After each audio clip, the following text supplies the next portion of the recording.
Good morning, ladies and gentlemen. It's currently 8:25 a.m. I am headed over to a final walkthrough because we got a closing today. I know it's an awkward start to a vlog. We're in the car. We're not in my house. We're not reading a book. And I'm wearing a hoodie. Well, here's what happened, ladies and gentlemen. It's Chicago. It's October. It's cold. And I was not prepared. I got all my summer clothes out. I got no long sleeves.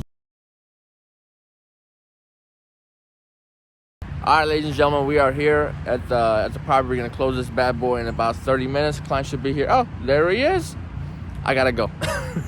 So I always say, folks, with every closing, something always comes up. And this time, the seller decided to take the keys from the lockbox. So we got no keys, can't do walkthrough. We're at the closing. We're gonna sign documents, and then we're gonna go and do the walkthrough. And then we can actually authorize them to fund the checks. So stay tuned. Always something. Always something. It's 10:17 p.m. The closing is pretty much done, but here's how I had to work. Because the title company has such a strict schedule, we couldn't just come pick up the keys and go do the walkthrough. We actually had to sign the paperwork and then wait until like everything is taken care of. So now we went to the walkthrough. We're gonna come back, say boom, give the green light. The checks will be cut. I will be paid. This will be like a $4,800 paycheck, so I'm not really upset about it. I'm actually excited about it. And this is my second closing this week, so as you can imagine, it's been a good week. It's a wrap, ladies and gentlemen. We got paid today. I'm a little excited because this one I was actually... So here's what happened with this deal. That's why I'm so super excited. So the guy who bought the place actually ended up becoming a very good friend of mine. So it was like I was working with a buddy. And oftentimes when I'm working with people my age, you know, usually with people with the mindset of ownership, who want to own a house, they're the type of people I want to associate with. So that was really cool. So I met somebody new, made a new friend, and we like all the same things. You know, he likes Muay Thai, I like Muay Thai. He buys houses, I sell houses. So it worked out. But anyhow, that's a wrap. I enjoy working with this man. And now we're going to head to the office, give him the check, and then we got showings this afternoon, folks. We got a lot of showings, so stay tuned.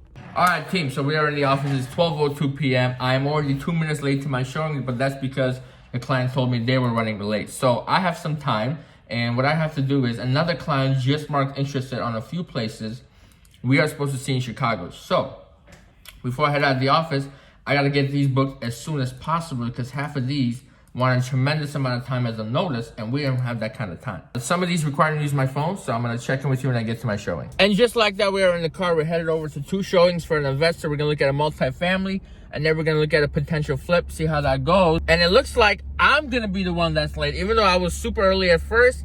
Since he was gonna run late, I kind of laid back a little bit, then I got caught up with a few things, and then a client messaged me last minute wanting to see these 3 places that I sent them yesterday, and I specifically asked, hey, check them off today so I know I can schedule them with the proper amount of notice. And he just tells me, so I had to schedule it right away so we didn't lose out on those. So that's a little annoying. You know, sometimes you'll have clients do things like this, but you know, it's not a big deal. You know, maybe he got busy, maybe he forgot, whatever. So we're heading over there right now, and then I will check in with you when we get there.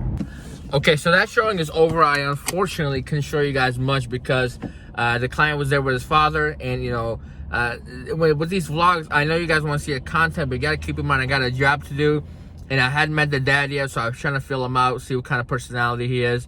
So I definitely want to be able to show him today, but maybe in the future we'll be able to show a little bit more of the actual hospital. But for now, what we're going to do is we're going to meet at my office, and then I'm going to take them both. I'm going to drive this time, and we're going to go look at a flip. And as a real estate agent, I didn't realize how much money we make on flips. I mean, I try to always get my clients away from flipping because it's not the best way to invest, and I still do that. But every now and then an opportunity pops up, and it's worth exploring. So this is one of those times.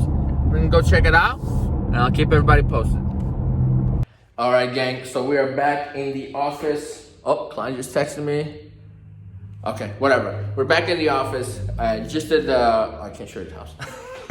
I just looked at the numbers for this flip for my client. Everything makes sense, but he wants to go home and think about it, which is totally fine. You know, I'm a low pressure type of guy. So when you're ready to move, that's when we move. So now it is 3:20 something, 3:30. I have 3 showings in this city starting at 6:30, right? So I'm gonna take a little bit of a lunch break, come back, maybe do some admin work here and there, do some follow-up, get back on my social media. Had a video go viral on TikTok again, so I have 100 comments to respond to. So I'll get that done, and then we'll head to the showing. So first and foremost, let's get to Chipotle. All right, ladies and gentlemen, I keep forgetting that it is vlog day, so we are back.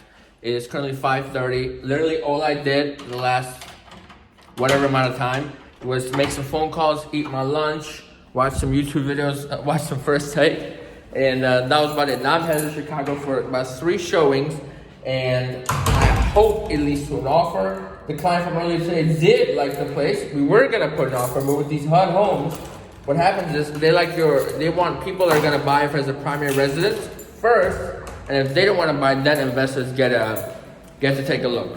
And I do have a quick confession to make before I use that bathroom. Lately, I've been finding myself doing less prospecting, less generating, and more servicing, which is a problem because what happens is my pipeline is full now, but it's not going to stay full if I stop the generating. So it's something I'm working on. It's in the back of my mind mentally, but the last 2 weeks, I haven't made a single phone call, and it's weighing on my conscience because what's happening is every day I don't make a call, extra more calls I got to make because every day is 5 or 6 for sale by owners that pop up. So I guess moral of the story is try as hard as you can not to fall behind. But we'll figure that part out too. I don't know if you guys can see, but it is raining like hell outside. So I'm going to really enjoy this 45-minute drive I got going on. We are stuck in traffic. We're going to Chicago, and I'm going to give you guys a little game because something real life just happened with the deal.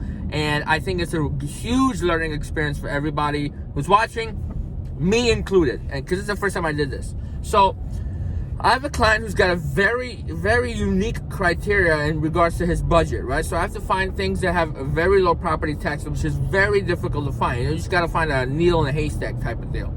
And a property came up a week ago that we weren't able to even get an opportunity. I didn't even get an opportunity to send it to my client because it sold so fast. They had like 30 showings, 6 offers, and boom, gone, right?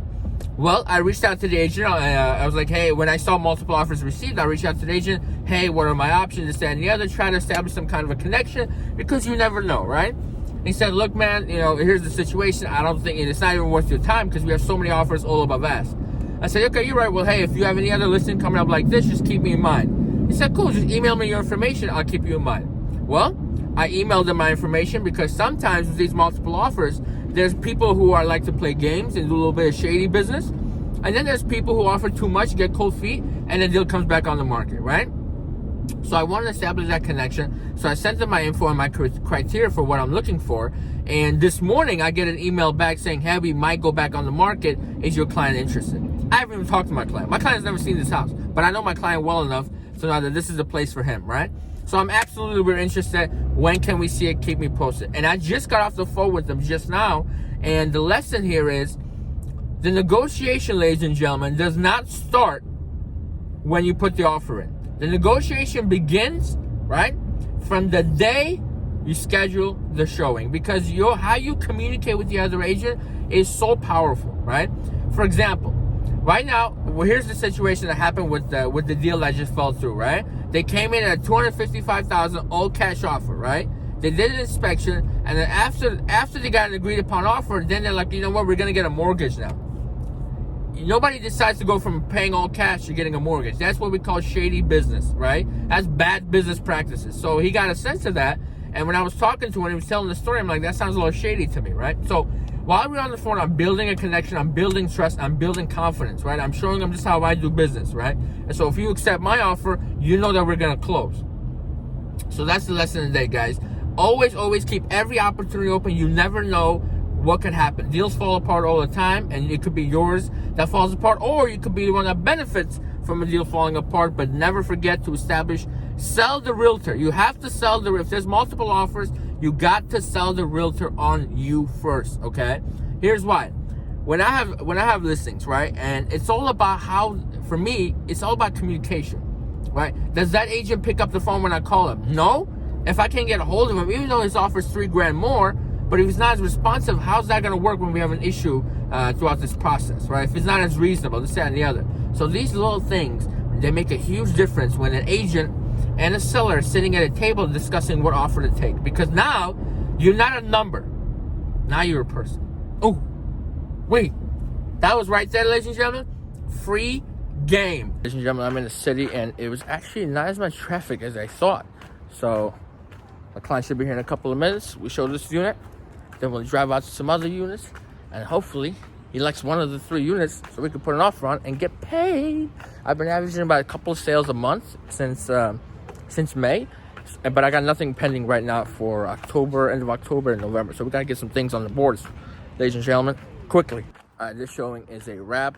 I couldn't bring you guys in there because the listing agent was accompanying, and you never know their comfort level with cameras. So you just kind of have to see me before and after. It's getting darker and darker. I'll see you at the next one. I'm a little lost. I think I definitely parked in front of the wrong house, that's for sure. But because we're in Chicago and parking is kind of a pain right now, I'm just gonna walk until I think I'm at the right place. Fingers crossed. I found it. A couple of things we're dealing with. It's a little chilly, and I don't see my client anywhere, but I just saw him at the last showing, so hopefully he gets here. And we're so early. We're supposed to get here at 7:15. It's currently 6:58, I think. So we got about 17 minutes to sit here, talk shop, as the kids would say, and just kind of relax. So part of being a real estate agent, ladies and gentlemen, we're just going to do a lot of waiting. Sales is a lot of wait. All right, guys. Here we are with the all-star client. You've seen him before in the shower at the last place where we're at. That is right. Let me just give you context. So here's what happened. Since I parked so far away, we're 15 minutes early. We're walking to my car and bringing it back. And that's just all she wrote. Second showing is out of the way. Client's parked that way, so he's gone. Now I got to get in the car and head over to the next one. And I tell you, the good part about living in the city, it is so alive out here. Look. If I live in the suburbs, around this time, there's not this many people outside. Okay, we are in the house. I figured the real estate vlog should at least include one piece of real estate. So bedroom 1, bedroom 2 is back there. We entered through this door. We went back there, there's a couple units. And then we walk in here. Let's see what we're working with. Oh, I just turned the lights off. Wow. That's actually pretty nice. So we're in Lincoln Park. If you guys don't know Chicago, it's an expensive part of town, and we're in it, which is always a good thing. Let's go to the balcony. All right. I'm a little scared of heights, but wow. The views on views. Hold on. I gotta switch. So this right here, ladies and gentlemen, is the view from this apartment. It's really not bad. And then you're parked.